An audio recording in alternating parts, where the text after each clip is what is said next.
Qu'est-ce que mon ex ressent après une rupture? Comment réussir à entrer dans sa tête? Comment réussir à étudier ses émotions, ses réactions qui sont parfois largement ambivalentes? Ça veut dire qu'en gros, on ne peut pas comprendre ce qui se passe. Il y a un comportement de chaud-froid hyper bizarre qui ne représente pas votre ex. Alors, au travers de mes expériences, des coachings que je réalise au quotidien, parce que comme j'aime le dire, je ne suis pas un youtubeur, je ne suis pas un influenceur, je suis un vrai coach. Donc, je vous accompagne, on étudie la situation ensemble, on trouve des solutions. Et là, je vais faire des vidéos sur voilà ce qui marche pour mes coachés, voilà ce qui fonctionne, voilà ce qui va révolutionner votre situation.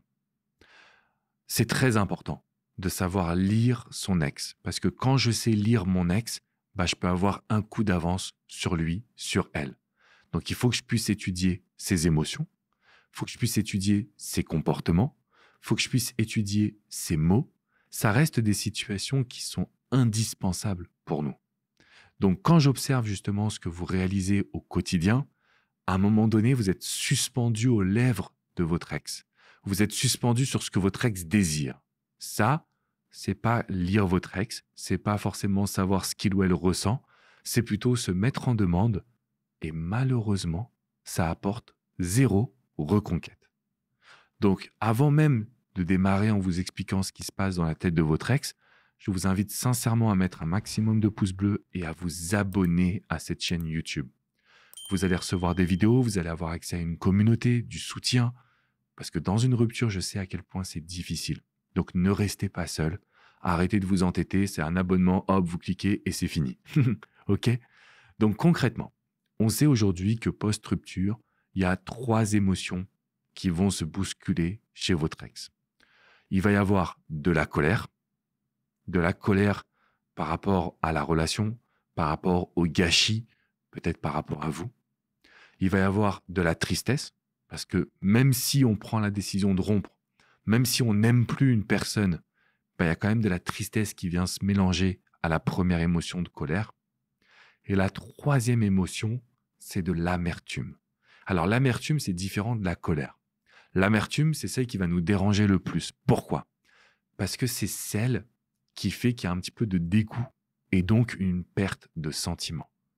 Post-rupture, les émotions qui se bousculent, c'est comme un cocktail. Il y a la colère, il y a la tristesse et il y a l'amertume. L'amertume fait que votre ex a ce petit goût amer, donc je t'aime plus, je reviendrai jamais. De toute façon, t'es rien sans moi. Des phrases qui peuvent être très piquantes et que nous, on va devoir oublier. Imaginez que vous êtes comme dans le film Men in Black, il y a une petite lumière rouge là qui vient vous faire oublier le passé.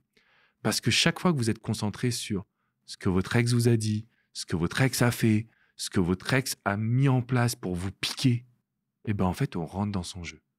Au lieu de créer un changement, au lieu de créer une évolution, au lieu d'avoir quelque chose de spécial, c'est tout l'inverse.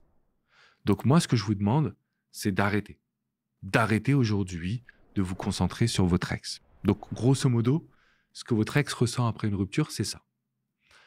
Moi, je vais vous transmettre des outils de coach. Et des outils de coach qui vont faire toute la différence. Premier point, j'ai besoin que vous arrêtiez de vous justifier. Après une rupture, votre ex n'en a rien à faire de vos excuses, n'en a rien à faire de vos justifications et n'en a rien à faire de vos promesses sur « je vais changer ». C'est-à-dire qu'à chaque fois que vous allez rentrer dans cette dynamique, vous allez contre ce que votre ex recherche. Et je vais vous dire après ce que votre ex recherche. Mais dans un premier temps, vous devez mettre là un commentaire, vraiment littéralement. Alex, j'arrête de me justifier. J'arrête de vouloir trouver des explications. Parce qu'en gros, ce que vous cherchez à faire, c'est avoir raison. Mais si vous avez raison, il y a quelqu'un d'autre qui a tort, par définition. Est-ce que vous croyez vraiment que votre ex veut se dire « j'ai eu tort ». Bah oui, c'est vrai, j'avais tort, c'est ma faute. Non, jamais. Donc arrêtez de vous justifier. Deuxième point qui va être essentiel, c'est que votre ex veut se dire que c'était important de prendre cette décision. Et nous, il faut qu'on utilise la psychologie inversée pour justement rentrer dans cette dynamique. Quand tout à l'heure, je vous disais, c'est quoi la bonne attitude? La bonne attitude, c'est montrer que c'est la bonne décision. Au lieu de dire à votre ex, non, mais pourquoi? Et vous lui dites, bah, tu sais, je pense que tu avais raison. Je pense que ça a montré que tu étais en souffrance. Je pense que moi aussi, j'avais besoin de me recentrer sur moi. Je pense que notre couple, on le vivait à 20% de ses capacités. Votre ex va acquiescer. C'est-à-dire qu'au lieu qu'on va se battre, ouais, c'est moi qui ai fait ci, non, toi, t'as fait ça, gna gna gna, nanana. Non. Là, on va tirer dans le même sens. On va se dire, mais en fait, ouais, on avait un truc génial, on l'a vécu qu'à 20%. C'est dommage quand même. Mais au moins, la discussion est apaisée, les émotions douloureuses passent à la trappe. Là, on peut partir vers quelque chose de concret. Là, on peut aller vers une discussion, vers quelque chose de beaucoup plus positif, de beaucoup plus puissant. Et c'est justement sur ça qu'on va se positionner ensemble. Donc, grosso modo, le deuxième point, c'est le besoin de montrer que c'était la bonne décision. Le troisième point, celui-ci il est plus difficile à encaisser, c'est qu'une fois que finalement on arrive à faire un peu douter notre ex, eh ben, lui ou elle va avoir besoin de se venger, de tester, limite de devenir un petit peu toxique. C'est bizarre, mais en fait, avant chaque reconquête qui va aboutir, on a un ou une ex qui commence à avoir des oui, ok, on peut se voir, et puis ghosting. Ou oui, on peut se voir, mais j'annule dernière minute. Et là, en fait, on se dit, mais à quoi joue-t-il ou joue-t-elle?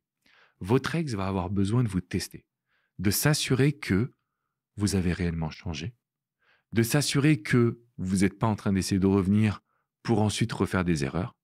Et enfin, votre ex, d'une certaine façon, moi je pense que inconsciemment, il ou elle essaye de se venger.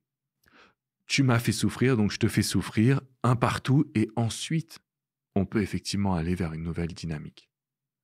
Donc pourquoi je vous dis ça? Parce que concrètement, votre ex, à un moment donné, va avoir des comportements que vous ne comprendrez pas.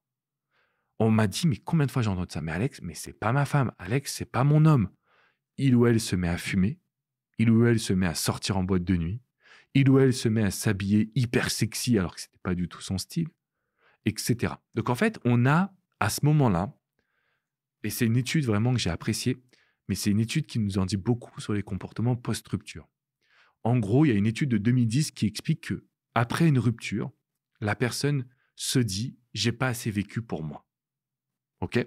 Donc, il y a le besoin de se sentir vivant. Et nous, qu'est-ce qu'on fait comme erreur? Bah, on va vouloir faire une leçon de morale. Non, mais ce que tu fais, c'est pas bien, mais ce que tu fais, c'est pas toi, etc. Non, ce qu'il faut lui dire, c'est « Waouh, je comprends. Je comprends que tu as besoin de te sentir vivant et j'espère vraiment que ça marche pour toi. » Parce que moi, pour me sentir vivant, voilà ce que j'ai mis en place. Au lieu de se battre, nous devons créer un sentiment d'appartenance, un sentiment qui vous rapproche et une situation qui fait que vous êtes tous les deux dans la même dynamique. Alors peut-être que là, j'ai été un petit peu vite, je vais reprendre. L'étude scientifique de 2010, je n'ai pas noté le prénom, je suis désolé, mais c'est une étude très intéressante qui dit qu'à post-rupture, on se rend compte qu'on n'a pas assez fait pour soi. Donc en gros, post-rupture, on a envie d'être égoïste. On a envie de se sentir vivant. Donc on est prêt à faire plein de conneries. Tout le monde va nous dire de ne pas les faire, mais on continue. Par exemple, je coach une femme qui était mariée, son mari part pour une autre femme, en même temps, il reste en contact avec elle, c'est quand même assez bizarre. Il essaie de garder en fait les deux. Et du coup, ce mari, il se met à voyager, dépenser tout l'argent de la famille, s'occupe plus des enfants alors que c'était un père formidable. Bref, il fait n'importe quoi.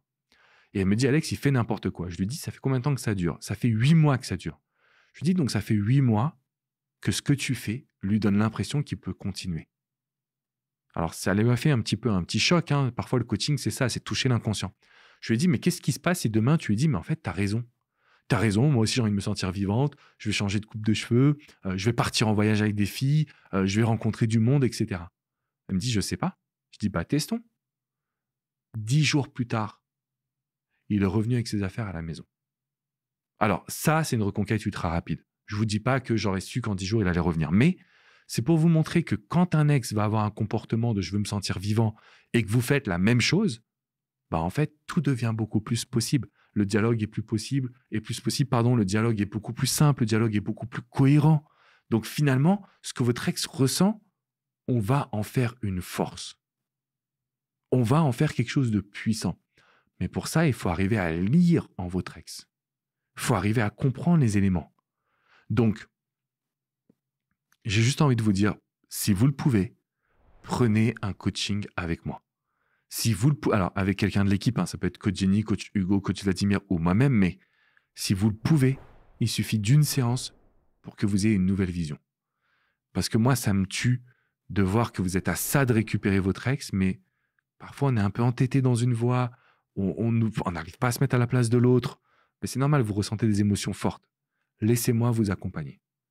Par contre, je ne vais pas vous dire ce que vous voulez entendre. Cette femme-là qui était en couple et son mari qui part pour une autre femme, je ne lui ai pas dit que des choses qu'elle voulait entendre parce que la situation était toxique. Mais si vous m'écoutez, vous allez trouver le petit truc qui fera toute la différence. Donc, ce que je vous invite à mettre en place à partir de maintenant, c'est un like, abonnez-vous, regardez dans la description. Je vous ai mis des vidéos pour continuer le voyage avec moi ou l'onglet, le lien pour avoir une séance de coaching. Et je ne vais pas vous lâcher, les amis. Je vais vous prendre par la main et on va réussir ensemble. Je vous fais une bise et je vous dis à très vite.